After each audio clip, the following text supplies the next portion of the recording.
Okay, I'm recording this video kind of late. You can see for me it's 12:45. But I want to get this done now so that we have this for the meeting today or for Friday because every day is important here. Day 1, day 2, and day 3 are going to be very important for coding your subsystem. So I'm just going to briefly talk about the schedule here. So as of Friday, we're gonna have the captain elections and a programming meeting. Also here you can see we're gonna have a call with the YMCA if you want. It's really gonna be just probably Shanmuk, but still we're gonna have a talk with them. Um, so we're gonna have the elections and we're gonna work on our subsystem. First thing I'm gonna do is just briefly code a drivetrain. You'll see how to make a subsystem like you'll observe how to do it, I guess. And then for the rest of the meeting, you guys will work on your individual subsystem. I doubt we're gonna have enough time, so I scheduled for a meeting on Saturday and Sunday. If you can make it to the Saturday one, then don't come to the Sunday one. You don't. You should be done after just having that extra day. So here's what I have. These are the subsystems that each of the people are gonna work on, and then here is our schedule. So for Saturday, it's gonna be 10 a.m. to 1 p.m. for Samart and Sahasra. For Sunday, it's gonna be 10:30 to 1:30 for Ishanvi, Hashini, and Gunjan. Um, so yeah, we're gonna be coding a subsystem. Also, I have this programming glossary here. I'm going to continue to add more terms here the more meetings we do, because every day or every meeting we're gonna have new terms to learn pretty much. So I want you guys to know every term in here, by the way. So we use them a lot, some more than others, but we use all of these. It's pretty cool, right? You can click on one and then look, and it has a slide for each one. So, but let's get into today. You can see here on the Coda page, there's the terms for this one. And let's go to the slides. So this day is about understanding the controller.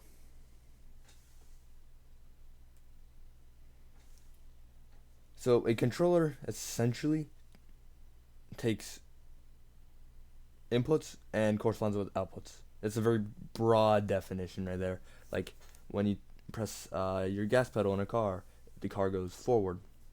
It drives. Our controller is a gamepad and it has several inputs, buttons, joysticks, and triggers. You can track these inputs within your programming. To actually connect the controller, I'll show you guys how to do this, by the way. Use a USB plug, USB to USB-C. Plug the USB-C into the controller and the USB into the driver hub.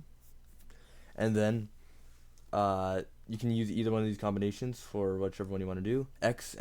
Pressing X and options on the controller will set it up as save it as gamepad 1 on the driver hub. O and options will save it as gamepad 2 on the driver hub. So yeah, the control hub will receive these inputs and save the device as gamepad 1 or gamepad 2.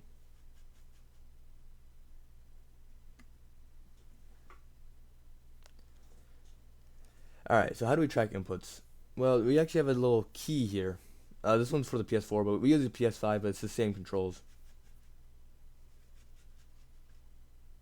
So each of these inputs can be accessed as a property. Let me show you a picture here. Gamepad 1 dot square. The square dot square is a property, and like I said, it's one of these. Here's a map. Oh, that's loud. Okay, here's a map, a controller map of what each of the buttons or triggers or whatever, all the little things on a gamepad. So triangle, circle, cross. That confused me. For a while I thought it was X, but this is cross. Square, right bumper, left trigger, right trigger, the D-pad buttons, the joysticks, options, and share. We don't really use the touchpad. Now, like I said, there's three types of data types: buttons, triggers, and joysticks. We must understand that these inputs are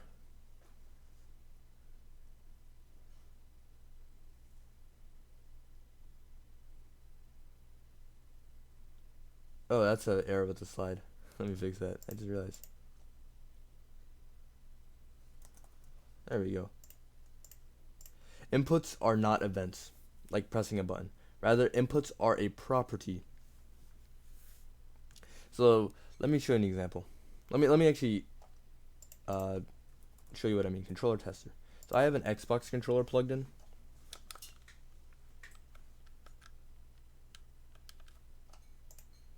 Okay. And here you can see these are all the buttons here, and they're all saying 0 right now. But when I press a button, it turns into 1. This gamepad I'm holding, this controller, is basically giving us an input. This is the input. These are all inputs, but this is the one I'm talking about right now. 0. And when I press a button, it turns to 1. The input is a property. Let me get to the next slide. So yeah, buttons are booleans. As you can see, I can't make this anything other than 0 or 1. In this case, true or false. I can't make it anything in between. It's either pressed or it's not. Here are all the buttons that we have: circle, cross, triangle, and so on and so on. Most of the things on a gamepad are buttons. So it's true when it's pressed down, false when it's not. Triggers are a little different. They actually give us a numerical value, like other than just 0 and 1. 0 is when it's not being held down at all. 1 is when it's being completely held down. We have two. We have the right trigger and the left trigger. Let me show you. So I'm going to pull down the right trigger, and you can see it's at 1. Not holding it down, 0. Halfway down, see, I can change this by how far I'm pushing the trigger down. And last thing are joysticks. So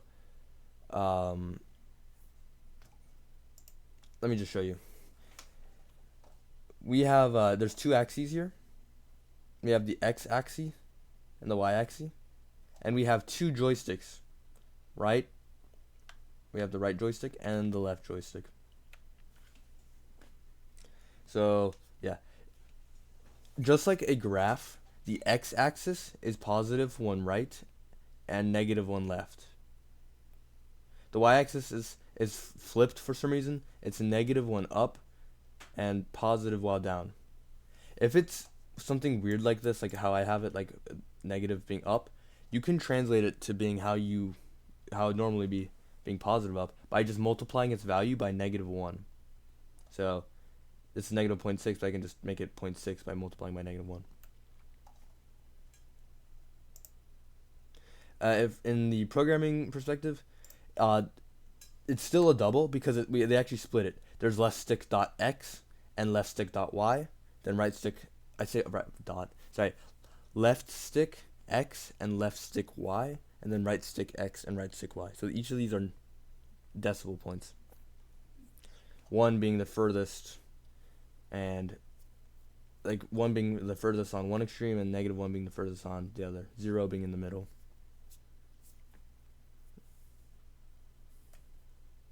Now, how do we implement this in TeleOp? Remember, each input is a property, not an event. This means it may be difficult to implement within subsystems, because subsystems require an event to trigger it. So how do we do this? Let's just get some review real quick. To change a substate, which is a state within a subsystem, there is a method, this is a method, in a subsystem that takes an input of a state, this is the input and this is the state here, and sets its current state, this is the current state, to the corresponding state, corresponding being the inputted state. So basically this takes an input and sets the current state to said input. So how can we implement this if what we're receiving from our controller are either booleans or doubles? We create events. An event is a change in state of an object triggered by some action. The change of state in the object will be the change of state of the subsystem. That's the object that we're talking about. But what's our action? Our action is almost like the clicking of a button. Like, for example, I'm not sure if you can hear this, but clicking the mouse there would be an action, or pressing the up arrow like I just did to go back was an action. So how do we detect? We use a rising edge detector. So remember, let me just show you this. This is a nice graph to show it. A rising edge detector is an action that detects when an input changes states from false, being 0, to true, being 1. This is why it's a rising edge detector, 0 to 1. Let me show you again on the gamepad. Right now my button says 0, and I press it, 1. 0, 1.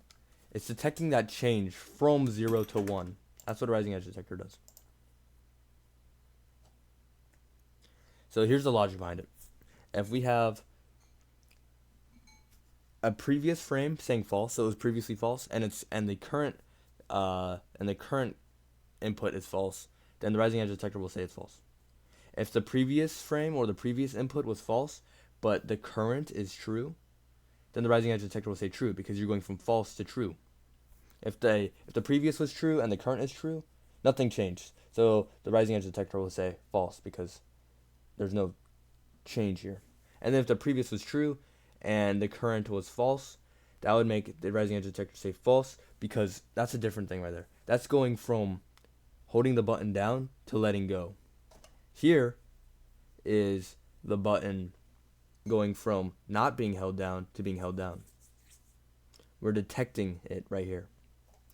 So this will only be true, this line of code right here will only be true for one tick or one frame, one loop, whatever you want to call it. That's when we can use our action. So let me just show you the logic in a coding perspective. To get the previous tick that we're talking about in here, we can create a gamepad variable called previous gamepad. So that's step 1, create a previous gamepad variable.